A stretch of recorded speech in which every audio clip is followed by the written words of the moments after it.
बिस्मिल्लाहिर्रहमानिर्रहीम, अस्सलाम वालेकुम नाज़रीन, आप देख रहे हैं प्रोग्राम द लास्ट स्टार। मैं हूं यासिर रशीद और स्टूडियो मेरे साथ मौजूद हैं सीनियर तजज़ियाकार राना मोहम्मद अजीम साहब। नाज़रीन, जहां पे आईनी तरमीम के हवाले से बातें चल रही हैं, वहीं पे आज के दिन ये देखने में आया कि 63 नज़रसानी केस का तफसीली फैसला जारी कर दिया गया है, जिसमें यह कहा गया कि जस्टिस मुनीब अख्तर साहब का हवाला दिया गया बैरिस्टर अली ज़फ़र की तरफ से। उन्होंने बेंच की तश्कील के ऊपर भी एतराज़ उठाया, उन्होंने कमेटी के ऊपर भी एतराज़ उठाया था। उनके जो तमाम एतराज़ात हैं उनका जवाब भी उसी तफसीली फ़ैसले के अंदर ये दिया गया कि जस्टिस मुनीब अख्तर ने खुद बेंच का हिस्सा बनने से इनकार किया था और जस्टिस मुनीब अख्तर को बाकायदा तौर पर रिटन के अंदर दरखास्त भी दी गई थी, जिसको भी उन्होंने मंजूर नहीं किया था। इसलिए वो बेंच का हिस्सा नहीं बने, तो उनकी जगह दूसरे शख्स को बेंच में शामिल कर लिया गया। 63A का जो फैसला था उसे कलअदम करार दिया जाता है। उसमें जो अक्सरियती फैसला है उसे गैर आईनी करार दिया गया और कहा गया कि कायदे आज़म मोहम्मद अली जिन्ना का ये पाकिस्तान है और ये सुपरविजन में बना था पाकिस्तान मुस्लिम लीग की सूरत में, और वो आइन के ऊपर बड़े स्ट्रिक्ट थे और हमें ये देखना है कि कौन से फैसले आईनी है और कौन से गैर आईनी है। तो उन्होंने इस ज़िमन के अंदर फैसला ये दिया है कि 63A के अंदर जो अक़लियती फैसला था उसको माना जाता है और उस अक़लियती फ़ैसले को मानते हुए ये फ़ैसला 5 सिफ़र से जारी किया जाता है। ये आज तफसीली फ़ैसला है, लेकिन आइनी तरमीम को लेके जहाँ पे सिफारिशात पाकिस्तान तहरीक इंसाफ ने मौलाना फजलुर रहमान के सामने रखी, वहाँ पे सुनने में ये है कि कल जो है वो एक कमेटी का इजलास तलब किया गया है, जिसमें तमाम लोगों की सिफारिशात को शामिल किया जाएगा, जो जमीयत उलमा इस्लाम फ़े की तरफ से होंगी, पाकिस्तान पीपल्स पार्टी की तरफ से होंगी, पाकिस्तान मुस्लिम लीग नून की तरफ से होंगी और दीगर वफाकी जमातों की तरफ से होंगी। जो इत्तेहादी जमातें हैं हुकूमत के अंदर, उनकी सिफारिशात को देखते हुए फिर फाइनल ड्राफ्ट मुरतब किया जाएगा। कल इसके ऊपर बहस मुबाहिसा होना है, लेकिन आज के दिन हमने ये भी देखा है कि वफाकी वज़ीर दाखिला मोहसिन नकवी जो थे वो खैबर पख्तूनख्वा गए। आज एक प्रेस कॉन्फ्रेंस हुई, उस प्रेस कॉन्फ्रेंस में अली अमीन गंडापुर जो वज़ीर दाखिला मोहसिन नकवी के ऊपर तनकीद किया करते थे और मोहसिन नकवी साहब भी उनके बारे में बात किया करते थे, और गवर्नर खैबर पख्तूनख्वा जो वज़ीर आला खैबर पख्तूनख्वा के बारे में बात किया करते थे और उनको अलकाबाद से नवाजते थे और जवाबन अली अमीन गंडापुर उनको बात करते थे। तो आज हमने देखा है कि मुल्क की तमाम जो सियासी जमातें हैं जिनका ताल्लुक खैबर पख्तूनख्वा से है, खैबर पख्तूनख्वा की वो नुमाइंदगी करते हैं, वो चाहे एमल वली खान हो, चाहे पाकिस्तान मुस्लिम लीग नून के अमीर मकाम हो, चाहे पाकिस्तान पीपल्स पार्टी के वहाँ के गवर्नर फैसल करीम कुंडी हों, वफाकी वज़ीर दाखिला मोहसिन नकवी हों, वज़ीर आला खैबर पख्तूनख्वा हों और दीगर लोग जमीयत उलमा इस्लाम फ़े की नुमाइंदगी वहाँ पे हो, तो वहाँ से क्या ये तासर लिया जा सकता है कि आने वाले दिनों के अंदर पाकिस्तान की सियासत के अंदर भी ग्रैंड डायलॉग हो सकते हैं, आईनी तरमीम को लेकर ग्रैंड डायलॉग हो सकते हैं और बेहतर समत में आगे बढ़ा जा सकता है। राना साहब की तरफ बढ़ेंगे। राना साहब, आज के तासुर से जो आज एक फ्रेम के अंदर आपको मुख्तलिफ शख्सियात दिखाई दी जो माजी करीब में एक दूसरे के ऊपर तनकीद के नश्तर बरसा रही थी, आज मुल्की मामले के ऊपर वो एक सतह पे पहुंचे हैं, तो क्या हम ये इससे उम्मीद लगा सकते हैं कि आने वाले दिनों में कोई बड़ी बैठक हो सकती है जिससे सियासी मामलात आगे बढ़े? बिस्मिल्लाहिर्रहमानिर्रहीम, अस्सलातु वस्सलामु अलैका या सय्यदी या रसूलल्लाह, अस्सलातु वस्सलामु अलैका या सय्यदी या हबीबल्लाह, ताइदारे ख़त्मे नबूवत जिंदाबाद जिंदाबाद। यासर, बात यह है कि हमें सोचना ये चाहिए कि अगर पाकिस्तान की बात होती है, पाकिस्तान की, तो उसके लिए तमाम सियासी जमातें अगर एक प्लेटफॉर्म पे बैठ सकती हैं तो इससे अच्छी चीज़ ही। मुझे आप प्रोग्राम से पहले एक शख्स ने कहा जी मोहसिन नकवी साहब, मैंने कहा यार मोहसिन नकवी साहब क्या पाकिस्तान के नहीं है? उसने कहा पाकिस्तान के।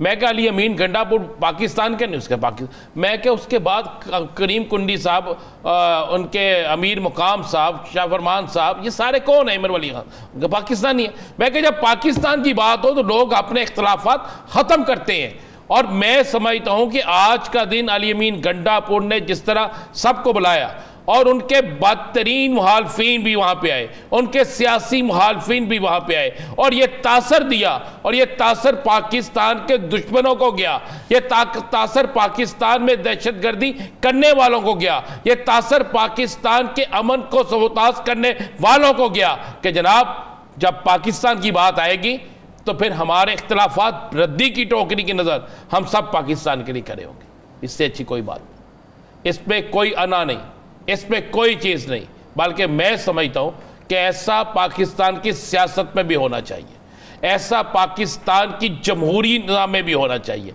ऐसा पाकिस्तान के आइनी निज़ाम में भी होना चाहिए। और ये आज एक बहुत अच्छा ये तासर गया है और मैं समझता इस तासर से पाकिस्तान के अंदर दहशत गर्दों को एक बहुत बड़ा जवाब मिलेगा। और यही तासर जो है, यही चीज़ अब बलूचिस्तान के अंदर भी होनी चाहिए, यही चीज़ उन तमाम जगहों पे होनी चाहिए जहां पर दहशतगर्द अपने पंजे गाड़ने की कोशिश कर रहे हैं, जहां पर दहशतगर्द पाकिस्तान के खिलाफ नफरतें जो है वो बखेरने की कोशिश कर रहे हैं। तो हमें होना चाहिए और ये एक बड़ी अच्छा दिन था। और मैं इसको एक गैर सियासी तरीके से मैं बिल्कुल कहता हूँ कि ये अच्छा दिन था और ये इससे अच्छी चीज़ कोई नहीं है। अगर ऐसा होता रहे तो पाकिस्तान मुआशी लिहाज से भी, सियासी लिहाज से भी, जमहूरी लिहाज से भी होना चाहिए। बल्कि मैं तो ये यहाँ तक कहता हूँ कि इमरान खान को जेल से निकाल कर उनको भी एक जमहूरी और इसी तरह की डायलॉग में बिठाना चाहिए। जिद नहीं बनानी चाहिए, इसलिए जिद नहीं बनानी चाहिए इस पाकिस्तान से आगे कोई नहीं है। हमने मियां नवाज शरीफ पर मुकदमात दर्ज थे बड़े बड़े खौफनाक, अगर वो उनकी वापसी हो सकती है तो क्या कप्तान की वापसी नहीं हो सकती? कैदी नंबर 804 की बानी तहरीक इंसाफ की वापसी नहीं हो सकती? सब कुछ हो सकता है। आज के डायलॉग के बाद, आज की इस इवेंट के बाद यासर भाई, क्या आप नहीं समझ रहे कि बहुत सी वापसियां होने वाली हैं? ठीक है, ख्वाजा आसफ ने जो बात की है वो ख्वाजा आसफ साहब की बात है, उन्होंने एक टॉक शो में जो भी की है वो तो मैं हंसता हूँ कि जितने वजीर हैं ना, हर बंदा अलग-अलग कोई ना कोई नई कहानी सुनाता। अली बिन गंडापुर ने 2 तकरीरें की हैं तो इधर से वजीरों की 50 की मुझे आ गई हैं कि प्रोग्रामों में आ गई हैं जिन्होंने सब ने अलग-अलग कहानी सुनाई है। इन्होंने भी समझाओ कोई कहानी रख लें। और बाकी आपने बात की वो आज तफसीली फैसले किया सर साहब। जी जी, एक और भी चीज़ हो गई है। क्या सर? समझने वालों के लिए और सीखने वालों के लिए वो आज उर्दू में फैसला जारी कर दिया उन्होंने महसूस नशिस्तों का ना, तफसीली फैसला जो है ना वो उर्दू में जारी कर दिया कि शायद इलेक्शन कमीशन को अब समझ लग जाए। शायद इलेक्शन कमीशन के अरकान जो हैं वो उर्दू मेरी कौमी ज़बान है ना, इंग्लिश तो हमें आपने मुसल्लत की हुई है ना। आप जैसे जो होते हैं ना बाबू जिन्हें शौक होता है कि इंग्लिश बोलेंगे वो मुसल्लत कर देते हैं कि कर दो मुसल्लत है ना थे 2-4 इंग्लिश के फ़िक्रे बोल के मुतासर करो है ना। मुतासर बंदा शख्सियत से होता है, आपको वैसे मुतासर कौन शख्सियत है, हम वैसे आपसे मुतासर है यासर साहब। तो बात ये में से तो बात यह कि आज वो भी फैसला जारी हो गया और इलेक्शन कमीशन का आज का जो इजलास था उसके अंदर आपको पता है कि अक्सरियत ने कहा जनाब यहाँ तो 25 के बाद फैसला करें, तो यहाँ ये हमाकत ना कीजिएगा हुकूमत को सीटें देने की। और मेरी इत्तला के मुताबिक ये फ़ैसला कर चुके थे मौसूफ़ कोई कि सीटें हुकूमत को दे देते हैं, क्योंकि हुकूमत को सीटों की बड़ी ज़रूरत है ना। कम है, फर्नीचर में कमी का सामना। फर्नीचर नहीं ख़राब हो रहा है, वो जो वहाँ पे फर्नीचर पड़ा है ना। अच्छा बंदा पूछो सीटें तो बिठा भी लें फिर भी ख़राब ही होना है, क्योंकि उस फर्नीचर पे कोई बात तो पाकिस्तान की होती नहीं। आज पहली दफ़ा मैंने जब से हुकूमत आई है, आज पहली दफ़ा मैंने पाकिस्तान की बात होते देखा KPK में। बाकी सूबों में मुखालफत हो रही है ना। अब कोई मुझे कहेगा ना कि बताएं कि फलां किस सूबे में, मैं कहूँगा सारे तरक्याती कामों से, सारी हिदमत से बड़ी हिदमत ये हुई है जो आज हुआ है। ये पाकिस्तान की बात थी ना। पाकिस्तान होगा तो यार सियासत करोगे ना। पाकिस्तान के इस्तेहकाम, पाकिस्तान के वजूद के साथ ही तुम्हारी सियासत है। और दूसरा आज बहुत बड़ा क्रेडिट है सऊदी अरब वाला। सऊदी अरब की जो कल से रात से जो टीम आई हुई है, जितने लोग इन्वेस्टर आए हुए हैं, इसमें हम हुकूमत को कोई क्रेडिट नहीं देता, मैं तो 1% भी नहीं देता, ना इसके में हुकूमत का है। इसमें पाकिस्तान के उन अदारों का है जो जिन्होंने रोल अदा किया, और साथ में सऊदी सफ़ीर नवाफ जो हैं, नवाब सईद बिन बालक, उनको बड़ा क्रेडिट देता हूँ। सऊदी सफ़ीर जो है ना पाकिस्तान में, उन्होंने पाकिस्तान के और सऊदी अरब के हवाले से, पाकिस्तान और सऊदी अरब की मुआशी सूरत हाल के हवाले से, खासकर जब भी पाकिस्तान में सरदे अंधेरे बुरा वक्त रहते ही सदा है, क्योंकि सारे हुक्मरान खा पी गए, सलाब आए थे। आप देखें ना क्या होता है। बल्कि इसमें भी यासर बात करनी अगर आपकी इजाज़त होगी तो करेंगे। आज पहले सऊदी अरब पे गाले कि हमें सलूट करना चाहिए सऊदी अरब को, हमें सलूट करना चाहिए नवाफ को बिन मालकी जो है, हमारे जो सऊदी सफ़ीर है नवाफ साहब, उनको के, और सऊदी फरमारवां जो हैं उनको कि किस तरीके से उन्होंने ये सारा कुछ किया है। ये क्रेडिट है कि पाकिस्तान में इतनी बड़ी इन्वेस्टमेंट लाना, और पाकिस्तान खुशहाल होगा तो ये किसी सियासी जमात के लिए दुख नहीं होगा, हर सियासी जमात इसमें खुश होगी, क्योंकि पाकिस्तान की खुशहाली सब चाहते हैं। तो ये है। दूसरा मुझे एक बात बताएं, आज एक सियासी जमात की तरफ से ऐलान हुआ है कि 18 अक्टूबर को वो जलसा करने जा रहे हैं कि डैम ना बने, हम डैम नहीं बनने देंगे। क्यों? क्या डैम शख्सियत के लिए बनेगा? बताएं ना मुझे यासर साहब। किसी खास तो इस पर क्यों नहीं बोलते पाकिस्तान के ये जितने बड़े बड़े लीडर हैं, हम क्यों सुबह असबियत फैला रहे हैं? हम क्यों ये कह रहे हैं कि डैम नहीं बनना चाहिए?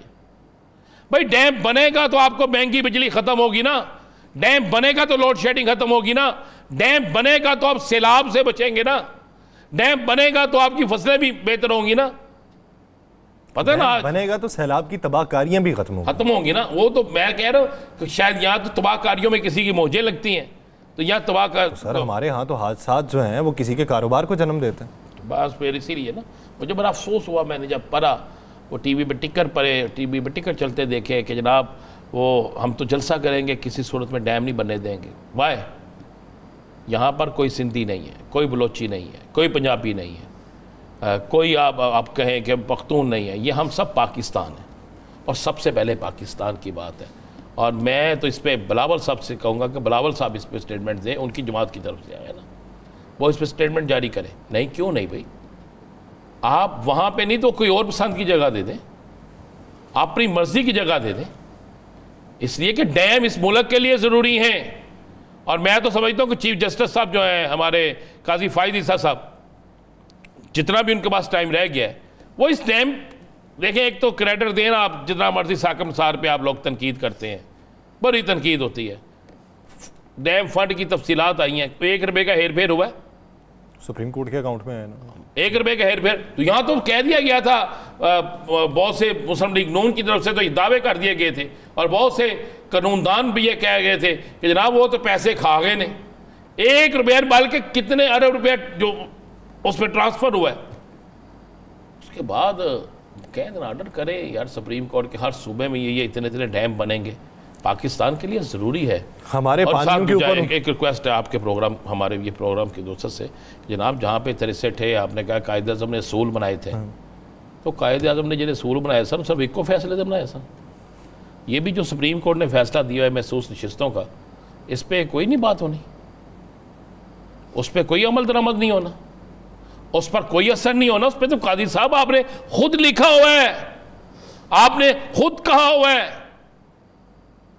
मैं तो इंतजार में हूं यार, जाते जाते आप कोई ऐसी यादें जोड़ के जाएं कि जिनको दुनिया याद करे। दुनिया याद तो करती है, वो अच्छी यादें भी हों बुरी यादें भी हों, याद तो करती है, लेकिन ये हमें फैसला करना है कि हमें कौन यादों के नक्श छोड़ के जाने। एक ब्रेक लेते हैं, ब्रेक के बाद पाकिस्तान मुस्लिम लीग नून के सीनियर रहनुमा मियां जावेद लतीफ़ साहब हमें ज्वाइन करेंगे। कहीं नहीं जाएगा शेवेदास।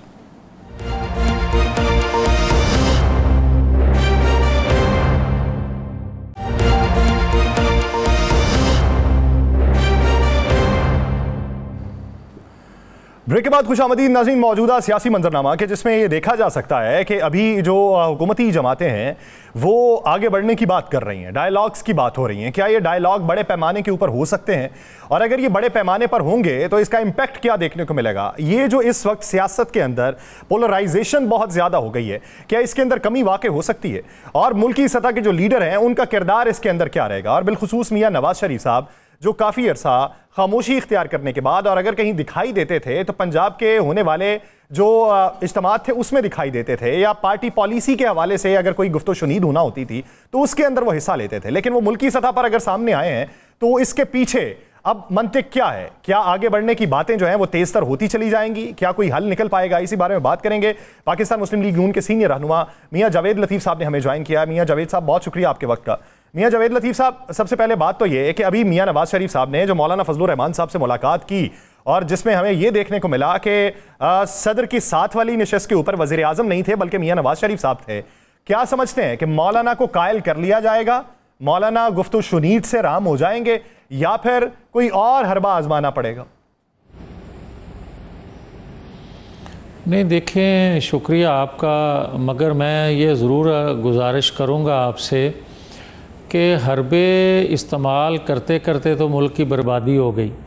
हरबा नहीं, कायल किया जाना चाहिए। और जहाँ तक मेरी मालूमात हैं जो आइनी तरमीम के हवाले से, तो कुछ इश्यूज़ पे मौलाना साहब बल्कि PTI भी मुतफिक है कि ये तरमीम वक्त की ज़रूरत है, होनी चाहिए। और दूसरा मैं ये ज़रूर अर्ज़ करूँगा कि बदकिस्मती से 77 सालों में जब भी पाकिस्तान पटरी पे चढ़ता है, उसकी मईशत के हवाले से हो, सियासी इस्तेहकाम के हवाले से हो, दुनिया में अपना एक खोया हुआ मकाम हासिल करने के लिए हो, तो बदकिस्मती से पाकिस्तान के अंदर एक मनसूबाबंदी से इंतशार शुरू किया जाता है और करवाया जाता है, और उसका खमियाजा कौम भुगतती है, रियासत भुगतती है। आज फिर आप देख लें कि माशी लिहाज से, सियासी लिहाज से नहीं अगर तो कम अज़ कम इस्तेहकाम के हवाले से को अच्छे इशारे मिल रहे हैं। तो अगर वो अच्छा नज़र आना शुरू हुआ है इन्वेस्टमेंट के हवाले से, मईशत के हवाले से, महंगाई के हवाले से, तो फिर नवाज शरीफ यकीनन इसीलिए एक्टिव हुए हैं कि चलें जो भी पीछे हुआ अगर उसको दरगुज़र करके आगे बढ़ा जाए। मगर पाकिस्तान अगर सही डगर पे फिर से चलना शुरू है, उम्मीद पैदा हुई है अभी, तो कम से कम सबको कंसेंसस से आगे चलना चाहिए। मियाँ साहब, आप हमेशा कहते हैं कि सहूलतकारी जारी रहती है, क्या अब सहूलतकारी ख़त्म हो गई है? आप समझते हैं कि सहूलतकारी ख़त्म हो गई है और मामला सीधे डगर पे चलने लगे हैं? नहीं राना साहब, मैं बड़ा क्लियर हूँ, सहूलतकारी कोई ख़त्म नहीं हुई। सहूलतकारी मुख्तलिफ़ वक्तों में मदम हो सकती है, फ़ास्ट ट्रैक पे चढ़ सकती है, मगर जिस सहूलतकारी का आप ज़िक्र कर रहे हैं वो सहूलतकारी बदस्तूर कायम है। भले जनरल फैज़ हमीद गिरफ़्तार हुए, वहाँ से सहूलतकारी या जिस शोबे से तल्लक रखते थे, जो उनकी जहाँ ज़्यादा असर सूख था वहाँ सहूलतकारी कम हुई होगी, मगर जस्टिस साकिब निसार जहाँ एक्टिव हैं वहाँ सहूलतकारी उनको मुयस्सर है। तो आप ये समझते हैं कि अभी भी सहूलतकारी अगर मुयस्सर है तो सहूलतकारी का कला कमा कब हो सकता है? देखें, सहूलतकारी जब तक ख़त्म नहीं होगी, पाकिस्तान आइन कानून के हवाले से ट्रैक पे नहीं चढ़ सकता। और बदकिस्मती ये है राना अज़ीम साहब कि ये सहूलतकारी एक वक्त था कि पाकिस्तान के अंदर मुख्तलिफ़ क़ुव्वतें मुख्तलिफ़ पसंद की सियासी जमातों को देती रहीं, शख्सियात को देती रहीं।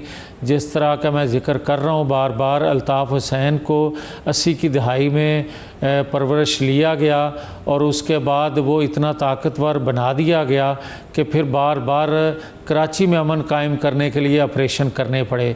आप इसी तरह देखें कि एक बंदा ख़ुद कहता है कि मैं पेट्रोल बम फेंकता हूँ अदारों के ऊपर जो कानून नाफज करने वाले अदारे हैं, मगर उसका कुछ नहीं बनता।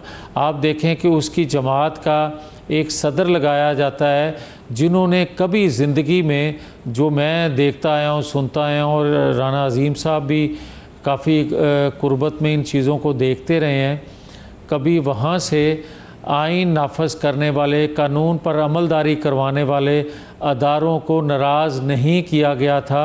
मगर जब उस शख्स को भी, उस प्रेसिडेंट को भी बने हुए को गिरफ़्तार करने गए तो उनके घर से भी पेट्रोल बम फेंका गया। ये तो असर रखती हैं चीज़ें।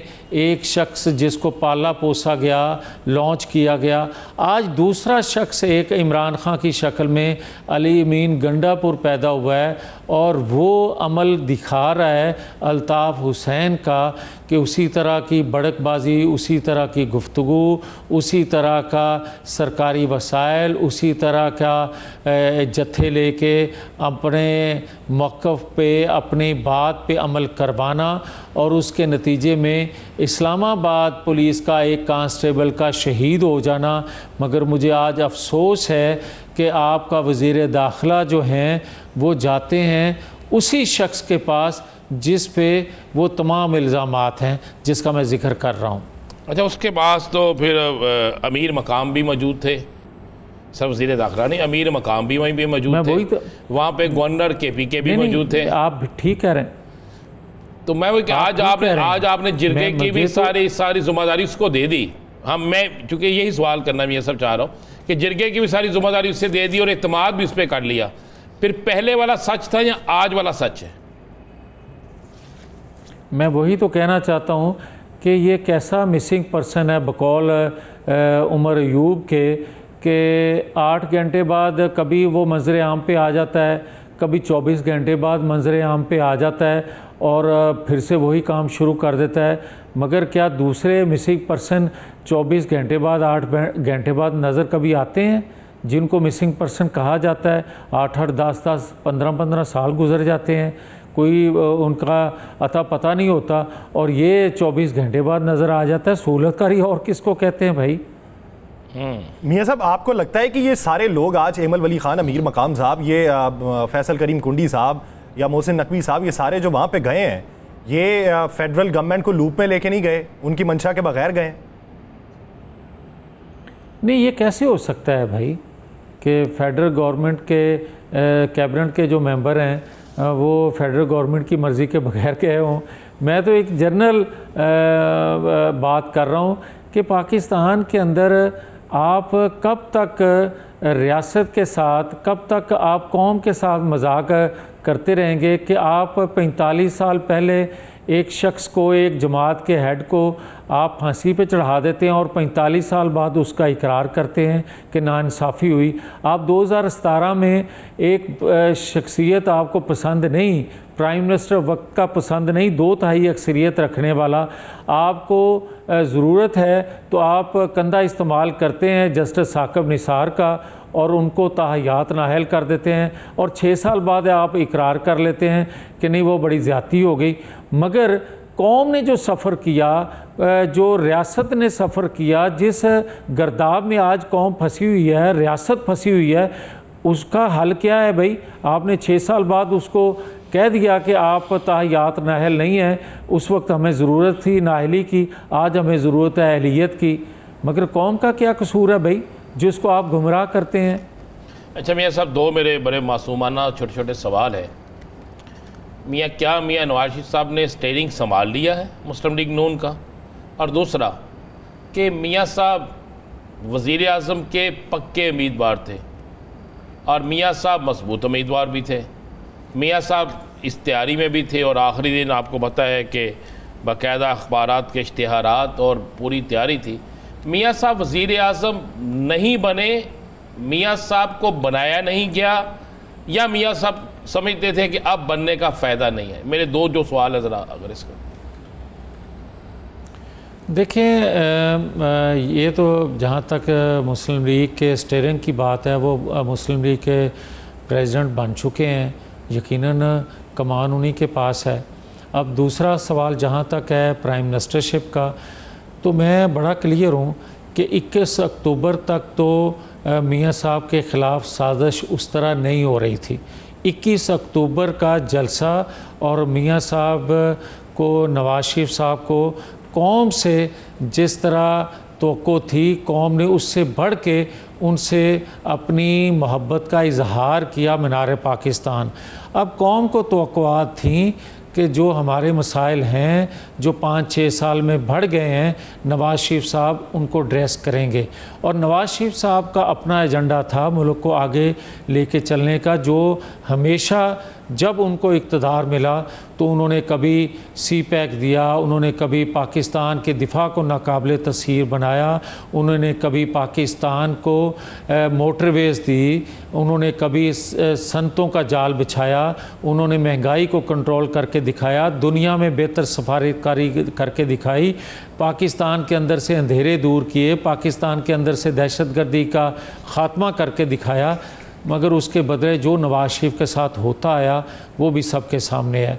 अब जो कुछ किया गया है, मैं समझता हूँ कि अगर नवाज शरीफ के साथ हाथ ना किया जाता, नवाज शरीफ से धोखा ना किया जाता, एक मंसूबा नवाज शरीफ के साथ ख़िलाफ़ जो किया गया, मैं समझता हूँ पाकिस्तान के ख़िलाफ़ किया गया, जो पिक एंड चूज़ 8 फरवरी के नताइज में किया गया। अगर वो ना किया जाता तो नवाज शरीफ 2/3 अक्सरियत लेते, कम से कम सादा अक्सरियत तो ज़रूर उनको मिलती, और इस खित्ते के लिए वो अपना एक बेहतर रोल अदा करते। पाकिस्तान के लिए तो उन्होंने करना ही था। अच्छा मियां साहब, ये बताइए कि 2/3 अक्सरियत ना पाकिस्तान के लिए कर सके ना खित्ते के लिए। 2/3 अक्सरियत ना होने की वजह से मियां नवाज शरीफ साहब जो हैं वो वज़ीर आज़म नहीं बने, लेकिन मियां शहबाज शरीफ साहब क्यों बन गए? ये एक बुनियादी सवाल जिसका जवाब नहीं मिलता कि वो अगर बड़े कैनवस के लीडर हैं तो क्या मियां शहबाज शरीफ साहब बड़े कैनवस के लीडर नहीं थे?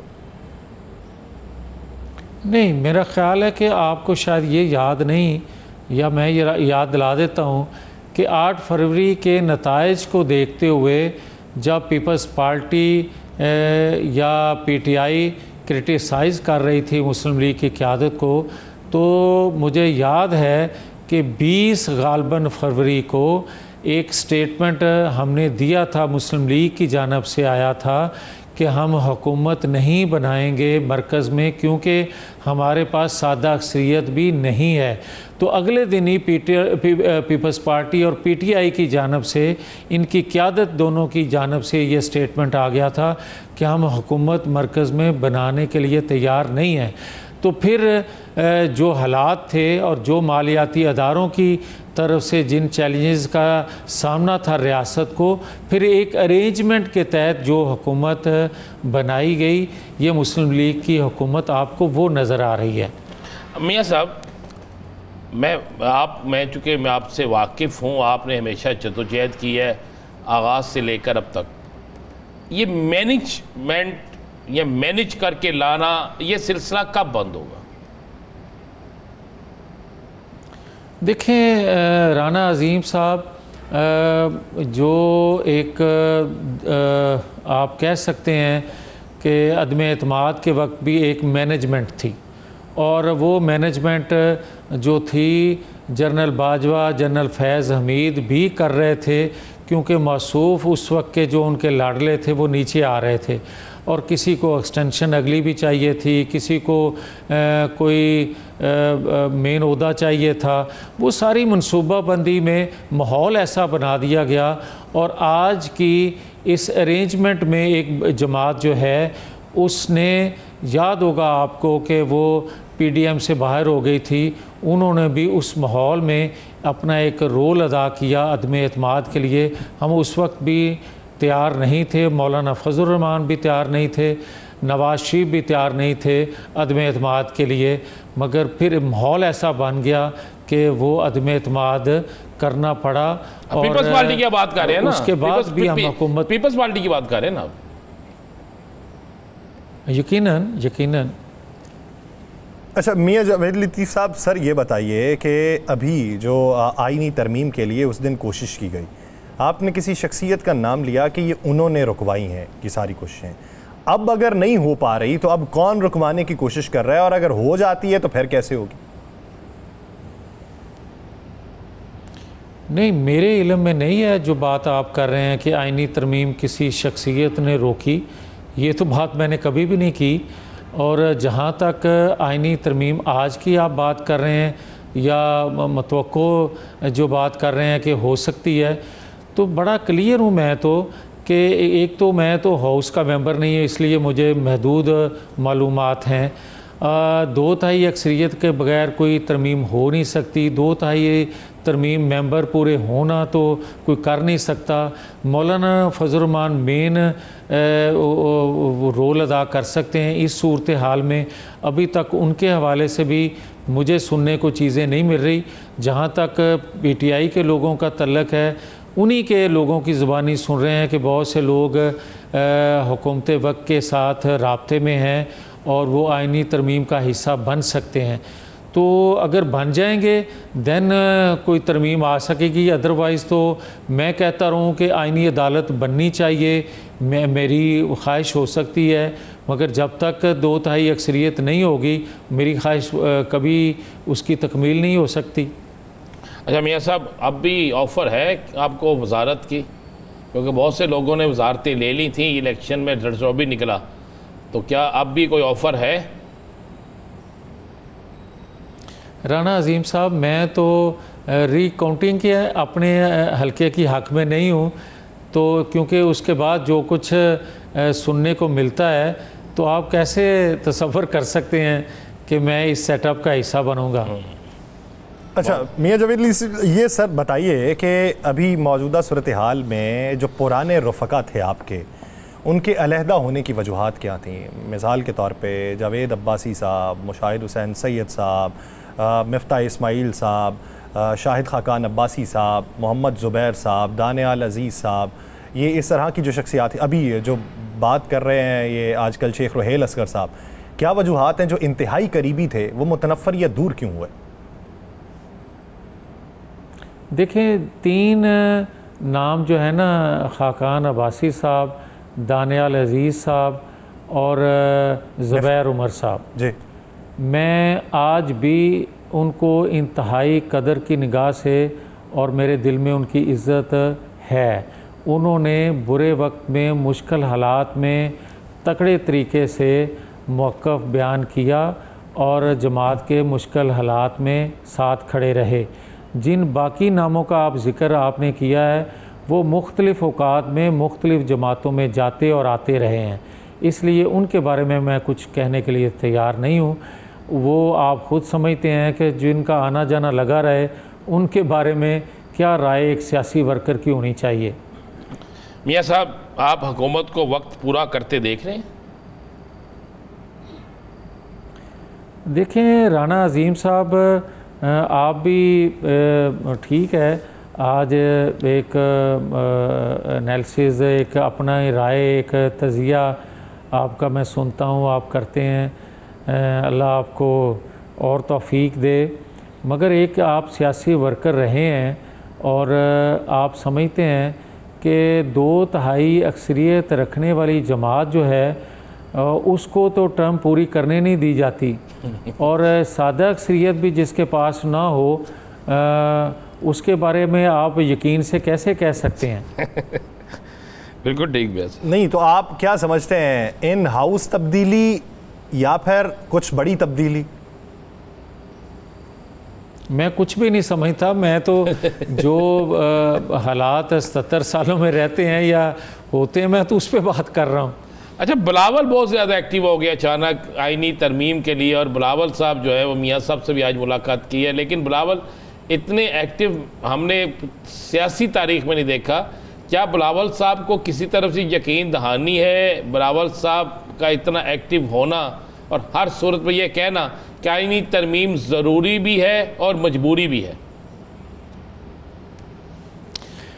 देखें अजीम साहब, पाकिस्तान के अंदर कोई जैसे हालात रहते हैं, जिस तरह चीज़ें अदल बदल होती रहती हैं, कोई नेचुरल प्रोसेस से चीज़ें बहुत कम होती हैं तब्दील, मगर जिस तरह मसनूई तरीके से आगे पीछे चीज़ों को कर दिया जाता है, तो मैं कोई नजूमी तो हूँ नहीं, मैं भी आप जैसा हूँ, तो मैं महसूस अभी तो नहीं मैंने करना शुरू किया, मगर हो सकता है कल को कुछ चीज़ें नज़र आ जाएं।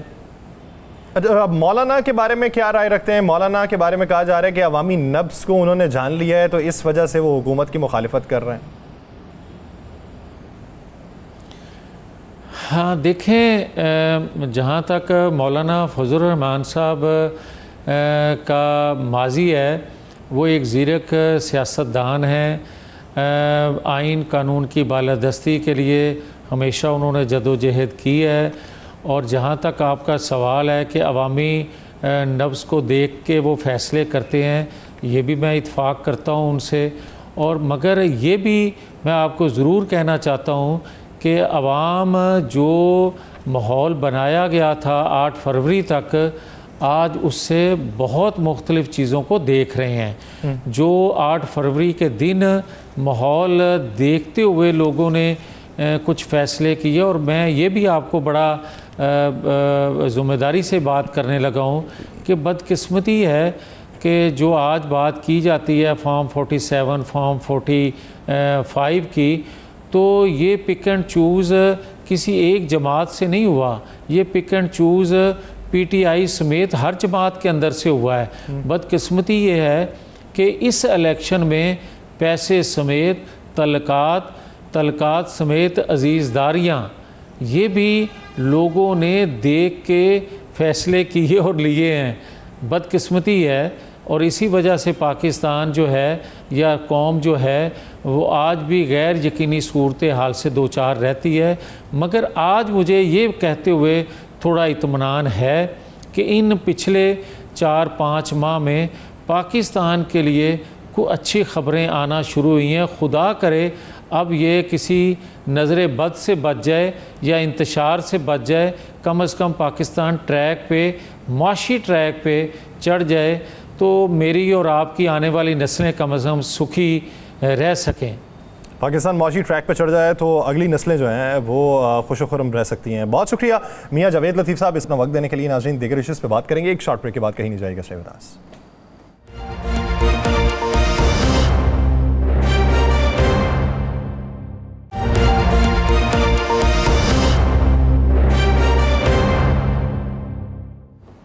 ब्रेक के बाद खुश आमदीद नाज़रीन। मौजूदा सूरत हाल में जमीयत उलमा इस्लाम फ़े के साथ पाकिस्तान तहरीक इंसाफ की बातचीत क्या हुई, और कल सुबह जब कमेटी का इजलास है जिसमें जमीयत उलमा इस्लाम फ़े अपना ड्राफ्ट रखेगी उनके सामने और बहस मुबाहिसा होगा, तो क्या उसमें सिफारिशात पाकिस्तान तहरीक इंसाफ की भी शामिल होंगी या नहीं होंगी, और मुस्तकबिल करीब के अंदर पाकिस्तान तहरीक इंसाफ ने अपनी प्लानिंग क्या तरतीब दे रखी है और उसकी एग्जीक्यूशन किस तरीके से होगी, और क्या मामला फहमी की तरफ जाएंगे या रिटेलिएशन की पॉलिसी अपनाएंगे। इसी बारे में बात करेंगे। पाकिस्तान तहरीक इंसाफ के रहनुमा बैरिस्टर उमैर नियाज़ी साहब ने हमें ज्वाइन किया। उमैर नियाज़ी साहब, बहुत शुक्रिया आपके वक्त का।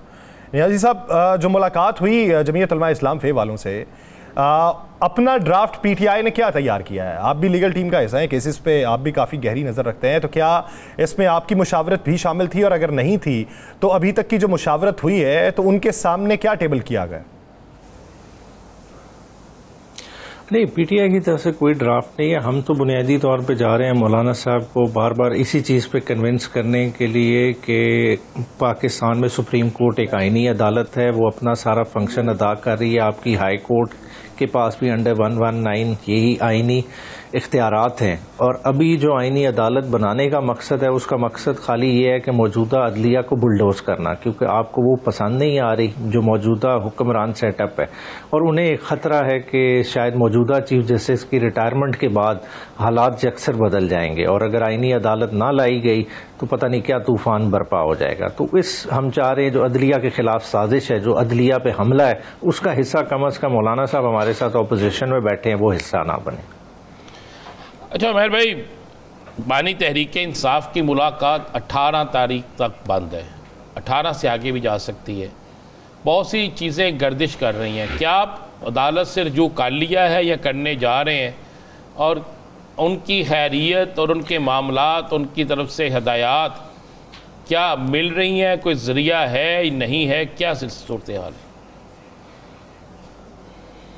जी, इस्लामाबाद हाई कोर्ट में एक तौहीन अदालत की पटिशन दायर कर दी थी, जिसमें ऑलरेडी आपको जिस तरह से मालूम है कि इस्लामाबाद हाई कोर्ट ने ही लोकल कमीशन अपॉइंट किया था जो मॉनिटर कर रहा था इन सारी मुलाकातों के सिलसिले को, और फिर आपने देखा कि यकसर जो है ना डेट ही ख़त्म कर दी गई और केस को 19 तारीख के लिए ले गए, ताकि इस दौरान जो अदालती मुलाकात है कम अज़ कम वो भी ना हो सके। तो इन सारी चीज़ों को चैलेंज किया हुआ है, तौहीन अदालत के नोटिस जारी हुए हैं। इस दौरान खान साहब के साथ कोई मुलाकात का ज़रिया नहीं है क्योंकि ना ही रेगुलर मुलाकात हो रही है, ना ही कोई पेशी है जिस तरह से कोई भी इंफॉर्मेशन, कोई भी हिदायत उनकी तरफ से आ सके, और ख़ास तौर पे पार्टी में अब तो उनकी सेहत के हवाले से शदीद ख़तरात लाक हैं, क्योंकि किसी को नहीं पता। क्योंकि आप देखें इमरान खान को जो कैद में रखा हुआ है ये एक मुनफरिद कैद है। ये मुनफरिद इस सेंस में है कि देखें आम अगर कोई कैदी होता है उसको दूसरे कैदी देख रहे हैं, इमरान खान को इन्होंने आइसोलेशन में रखा हुआ है। तो इमरान खान का किसी को चंद लोगों के अलावा पता ही नहीं है किस हालात में रखा हुआ है, किस कंडीशन में रखा हुआ है, उनके साथ क्या ट्रीटमेंट हो रही है। तो ये एक बहुत ही जो है ना तफ्तीशनाक जो है ना कैफियत है। तो इसके लिए जो है ना मेरे ख्याल से अदालत को बहुत जल्दी इंटरवीन करना चाहिए, बल्कि अदालती नुमाइंदा भी जाना चाहिए उन जेल कंडीशंस को देखने के लिए, क्या वो ह्यूमन कंडीशन भी हैं जिनमें आपने रखा हुआ है एक साबका वजीर आजम को। नहीं, तो अभी जो रिसेंट मुलाकातें थी, इन मुलाकात पे पाबंदियां लगने से पहले क्या उसमें खान साहब ने कोई तहफ़्फ़ुज़ात का इजहार किया था ऐसा? जी, आखिरी मुलाकात तो अली अमीन गंडापुर की हुई थी ना, जिसमें उन्होंने उन्हें यही 4 के उसके हवाले से कहा था। बाकी वकला जाते रहे, उनसे होती रही हैं मुलाकातें, मगर वो जिस तरह से आप देख रहे थे कि 2-3 हफ्ते से इन्होंने रखा ही इसी तरह से था कि जो भी सियासी मुलाकात जाती थी उन्हें वहाँ इंतज़ार कराते रहे और मुलाकात होने नहीं दी, किसी एक ना एक बहाने पर टालते रहे, क्योंकि खाली कोशिश क्या हो रही है कि इमरान खान साहब की तरफ से हिदायत ना आए, एक अफरा तफरी की कैफियत बने और पार्टी में एक तनाव आ जाए, मगर वो होना नहीं है। इंशाअल्लाह ताला जिस तरह से इस्लामाबाद हाई कोर्ट को इंटरवीन किया है, ये तो अब 3 छुट्टियाँ आ गई हैं SCO समिट की वजह से, वरना इसी वीक में कुछ ना कुछ हल निकल आना था। अच्छा मेहर भाई, चूँकि आप असम्बली के अरकान से राब्तों में, अपने साथियों के साथ मुकम्मल राब्तों में हैं, आपके साथी मुकम्मल हैं, आइनी तरमीम अगर आती है तो इस दफ़ा कोई 4, 5, 6 लोग तो नहीं जाएंगे। अभी मियाँ जवेद लतीफ़ साहब का दावा है कि PTI के लोग कह रहे हैं कि हमारे बहुत से लोग जो हैं वो हुकूमत का साथ दे सकते हैं। अच्छा देखें, दावे तो किए जा सकते हैं, दावे लोग करते भी रहते हैं, मगर दावों के कोई ग्राउंड रियलिटीज़ भी होनी चाहिए। बुनियादी तौर पे अगर नंबर देख लें हुक्मरान इत्तेहाद की, हुक्मरान इत्तेहाद ने एक आखिरी दिनों में नोटिफिकेशन कराया एक रिजर्व सीट का, जिसपे शमीना गुरकी साहब नोटिफाई हो गई। हालांकि वो अभी होना नहीं चाहिए था, क्योंकि रिजर्व सीट की जजमेंट PTI की तो इम्प्लीमेंट नहीं हुई, मगर क्योंकि उन्हें बेनिफिट देना था वो फ़ौरन नोटिफाई हो गए, तो इनका टैली चला गया 214 पे। अब 214 में 2 लोग ऐसे हैं, एक आदिल बाज़ई हैं जिनका नून की तरफ से एफिडेविट दाखिल हुआ है जो उन्होंने दिया नहीं, हालांकि वो हमारे उस पर जीत के आए थे हमायत से। इसी तरह चौधरी लियास हैं गुजरात के, वो भी इस 214 में शामिल हैं, उनका काफ लीग की तरफ से एफिडेविट दाखिल हुआ, हालांकि सारों को पता है कि वो PTI की हमायत से जीते हुए। अब ये दोनों लोग इस वक्त इनके काबू में नहीं है, ये पहले राउंड में इनके काबू में थे और इसी वजह से आपने देखा कि स्पीकर के पास इनके खिलाफ रेफरेंसेस मूव हो गए हैं कि इन्हें डीसीट किया जाए। तो अगर ये 2 नंबर निकाल लेते हैं इनकी तरफ से, ये 212 पे आ जाते हैं। 212 में जो 12वां वोट है वो है स्पीकर साहब का, वो तो कास्ट होना नहीं है क्योंकि उन्होंने सारी प्रोसीडिंग कंडक्ट करानी है, तो ये 211 पे आ जाते हैं। इन्हें नंबर चाहिए 224।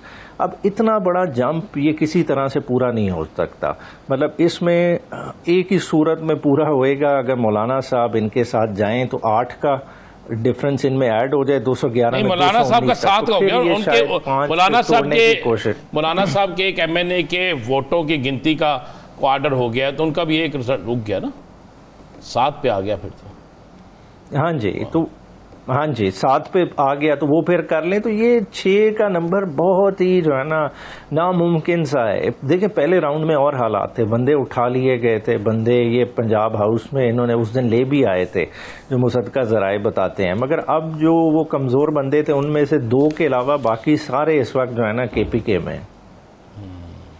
ठीक, अब नियाज़ी साहब एक आखिरी सवाल ये कि अभी जो मूवमेंट आप लोग चलाना चाह रहे हैं, क्या उसमें वकला की मूवमेंट शामिल होगी? देखिए ये 2 डिफरेंट चीज़ें हैं, मतलब वकला तहरीक है, देखें वकला खड़े हुए हैं इस वक्त मुल्क में आइन की बालादस्ती के लिए। वकला एक ऐसा तबका है जो शऊर रखता है, उन्होंने पहले भी एक लॉयर्स मूवमेंट चलाई, उसके आपने समरात इस मुल्क में देखे। उन्हें अब नज़र आ रहा है कि इधर जो है ना रूल ऑफ लॉ ख़त्म होने जा रहा है और वो उस तहफ़्फ़ुज़ के लिए निकल रहे हैं। तहरीक इंसाफ ओवरऑल उससे एक ब्रॉडर एजेंडा पे है, मतलब हम उनको कॉम्प्लीमेंट तो ज़रूर कर रहे हैं कि मतलब वो निकलेंगे तो हम ज़ाहिरी बात उन्हें बैकअप देंगे, मगर हमारा एजेंडा उनसे लार्जर है। हम इंडिपेंडेंस ऑफ जुडिशरी की भी बात कर रहे हैं, हम साथ साथ और भी चीज़ों की बात कर रहे हैं। हम कह रहे हैं कि इस मुल्क में जो रिग्ड इलेक्शन हुआ है उसका इलेक्टोरल ऑडिट होना चाहिए।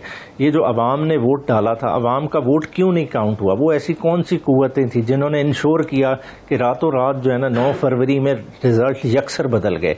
तो इन सारी चीज़ों पर भी हमारा जो है ना इन्हिसार होगा, इन सारी चीज़ों पे भी आपका इंतज़ार होगा और वकला की तहरीक अलग से और आपकी सियासी तहरीक अलग से। बहुत शुक्रिया बैरिस्टर वसीम साहब इस हवाले से अपना वक्त देने के लिए। राना साहब, आप क्या समझते हैं कि जो नंबर गेम है, जिस तरीके से उमर नियाज़ी साहब कहते हैं कि दावे तो बहुत किए जा रहे हैं लेकिन हमारे बंदे तो जो हैं वो अप्रोच के अंदर नहीं है, आपके इल्म में क्या है कि कितने बंदे अप्रोच के अंदर हैं और उनमें से कितने मोल्ड हो जाएंगे और कितने बदल जाएंगे? देखिए मैक्सिमम बहुत ज़्यादा भी जाएंगे ना, बहुत ज़्यादा भी जाएंगे, 3 से 4 जा सकते हैं। जो 9 का हरफ था ना वो आहिस्ता आहिस्ता नीचे आना शुरू हो गया। अच्छा, यानी उसमें इजाफा क्या होना था, कमी वाक़ई होगी? हमें उसकी वजह क्या, अवाम का मूड देख लिया। अब वही जाएगा जिसकी सियासत के आखिरी दिन होंगे, जिसने ये फैसला कर लिया किसके बाद मैंने सियासत नहीं करनी, जिसने फैसला कर लिया किसके बाद मुझे। देखें आप ज़हन में रखिएगा, मुस्लिम लीग नून ने टिकट दी थी राजा रियाज के बेटे को, और उनके साथ क्या हुआ?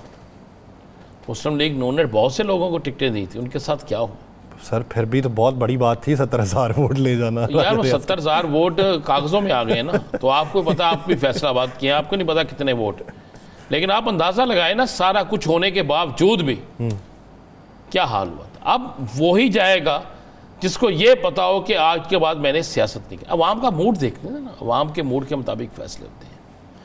लेकिन हुकूमत को अगर इस बात की भी यकीन दहानी होती ना कि सब अच्छा है, सब मुकम्मल हो गया है, सब ठीक हो गया, तो अब तक ये आईनी तरमीम मंजूर हो चुकी होती, मौलाना के दर पे हाजिरियाँ ना होती और बहुत सी तब्दीलियों के लिए ना कहा जाता।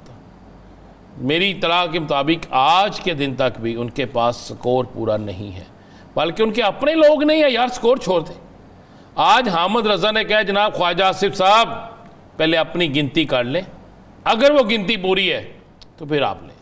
देखें ये हामिद रज़ा साहब का ये कहना, अब तो वो जुगते लगा रहे हैं पीटीआई वाले ना, अब तो वो कह रहे हैं तो अपनी गिनती तो पूरी करो पहले। तो ये तो सारा यासर साहब हो चुका है। अभी मेरे इत्तला के मुताबिक नहीं है। आज जो मियाँ नवाज शरीफ साहब और मुलाकात हुई है बिलावल साहब की, तो उस मुलाकात में भी मेरी जो इत्तला है, उस मुलाकात में भी जिक्र हुआ है कि क्या स्कोर पूरा है, बल्कि बड़े मियाँ साहब ने यहाँ तक कहा है कि मुझे फिर वापस ना जाना पड़े। तो कहा नहीं हम कोशिश कर रहे हैं, लफ्ज़ इस्तेमाल हुआ है हम कोशिश कर रहे हैं। तो अच्छा, वो सवाल जो आपने जावेद लतीफ़ साहब से पूछा, मेरा वो आपसे सवाल है, क्या बिलावल साहब को कोई टास्क दिया गया? तो ये ताड़ा की ख्याल है वो खेला ना इन्हें, उसमें उस टास्क के अंदर आसिफ अली जरदारी साहब की मशावरत के बगैर हो सकता है, उनकी इजाज़त के बगैर हो सकता है, क्या फ्री हैंड उनके शीरबाद के बगैर हो सकता है? उन्होंने फिर फ्री हैंड दे दिया बिलावल को? खाली बिलावल को फ्री हैंड नहीं दिया, उन्होंने फ्री हैंड बिलावल को कई जगहों से लेकर दिया। बिलावल साहब जो बार बार इतना कुछ कर रहे हैं, ये तो काम हुकूमत का था ना आईनी तरमीम। एक तरफ वो कहते हैं कि हम हुकूमत का हिस्सा नहीं है, एक तरफ कहते हैं हम वजारत नहीं ले रहे, एक तरफ कह रहे हैं कि हम जनाब हम ये कोई हुकूमती गुनाह जो है वो हमारे बेटे ना डाला जाए। और दूसरी तरफ जो है आप उस हुकूमत की आईनी तरमीम के लिए ना सिर्फ कोशा है बल्कि कोशा से भी आगे चले गए, आप आखिरी हद को भी क्रॉस कर गए। आपने उस आइन को जो आपके नाना का आइन है उसमें बहुत बड़ी तब्दीली ला रहे। दुनिया के अंदर आइन में तब्दीलियां होती हैं, बिल्कुल होती हैं, लेकिन इतनी तेज़ी से या ऐसी तब्दीलियां जिस पर आप खुद कह चुके हैं कि ज़रूरी भी है मजबूरी भी है। तो जब ज़रूरी और मजबूरी है तो फिर ये टास्क के बगैर नहीं हो सकता। और मैं आपको एक बात बता दूं, ऐसी हज़ारों मुलाकातें होंगी, सैकड़ों मुलाकातें होंगी सियासी लोगों के दरमियान, लेकिन जब इक़्तिदार मिलने की बारी आएगी ना तो फिर उस वक्त आप देखेंगे कि एकदम सारा कुछ तब्दील होगा। और ये मुझे होता हुआ नज़र भी आ रहा है। 22 अक्टूबर के बाद पाकिस्तान का सियासी मंजरनामा इतनी तेज़ी से तब्दील होगा कि आप सोच नहीं सकते। नहीं, अच्छा, कुछ लोग कह रहे हैं कि 25 से पहले ना ज़रूरी है ना मजबूरी है। ये किसने कहा? पाकिस्तान पीपल्स पार्टी की तरफ से मौक़िफ़ सामने है। किसका? बिलावल भुट्टो से मंसूब है। नहीं, किसको कहा उसने? उन्होंने कहा कि 25 से पहले ये ज़रूरी और मजबूरी नहीं है, ये एक ज़रूरी है, लेकिन 25 से पहले वो ये ज़रूरी और मजबूरी नहीं। ये कल क्या फुटबॉल के मैच खेलने के लिए तरह में इंतज़ार कर लेते, निकाल लेते। ये कॉन्फ्रेंस जो हुई है, सऊदी अरब से डेलीगेशन आया हुआ है, चाइना डेलीगेशन आ रहा है, सारा कुछ आ रहा है, इसको निकाल के सुकून से कर लेते। क्या इतनी जल्दी थी? आपकी बलूचिस्तान की तमाम बार्स ने बाइकआउट कर दी, इसको मुस्तरद कर दी है। सिंध से आवाज़ें आना शुरू हो गई हैं। आज अटॉर्नी जनरल ने मौक़िफ़ अपनाया अदालत के अंदर, उन्होंने कहा जी हमारे पास तो हतमी ड्राफ्ट है ही नहीं, तो पब्लिक क्या करें हम। बात यह है कि इसलिए कौन कहता है कि देखें जो आईनी तरामीम होती है ना, वो सिर्फ अरकान असम्बली की ज़िम्मेदारी नहीं होती, वो पूरी कौम की ज़िम्मेदारी होती है। वो आइन पूरी कौम पर आना है। वो आइन सिर्फ पार्लियामेंट के अंदर लागू नहीं होना, उस आइन ने लागू होना है पूरे पाकिस्तान पे। उसने पाकिस्तान का आइन बनना है, वो पार्लियामेंट का आइन नहीं बनेगा, वो पाकिस्तान का आइन बनेगा। फिर आप किस तरह कह सकते हैं हम पाकिस्तानी उसकी मुशावरत नहीं करेंगे? वो एक किसान के लिए भी है, वो एक मजदूर के लिए भी है, वो एक तालिब इल्म के लिए भी है, वो एक वकील के लिए भी है, एक सियासतदान के लिए भी है, वो एक ज़मींदार के लिए भी है और एक सनतकार के लिए भी है। तो आप करें मुशावरत, क्यों नहीं करते? अगर यहाँ तो ये कह दें कि ये जो आइन की तरमीम हम कर रहे हैं वो सिर्फ पार्लियामेंट के ऊपर लागू होगी और पार्लियामेंट के अलावा किसी पे लागू नहीं होगी, तो फिर आप बजाय परसों करने के, चौथ करने के, अभी आप अभी कर लें। और बसूरत दीगर अगर नहीं तो फिर सबको लूप में लेना होगा, सब मकातब फ़िक्र की आरा को लेना होगा, फिर उसको कंपाइल करके कोई किसी नतीजे पे पहुँचें। नाज़रीन, प्रोग्राम का वक्त ख़त्म हुआ। मुझे और राना साहब को दीजिए इजाज़त। आपसे मुलाकात होगी कल। अपना बहुत सा ख्याल रखिएगा। अल्लाह निगहबान।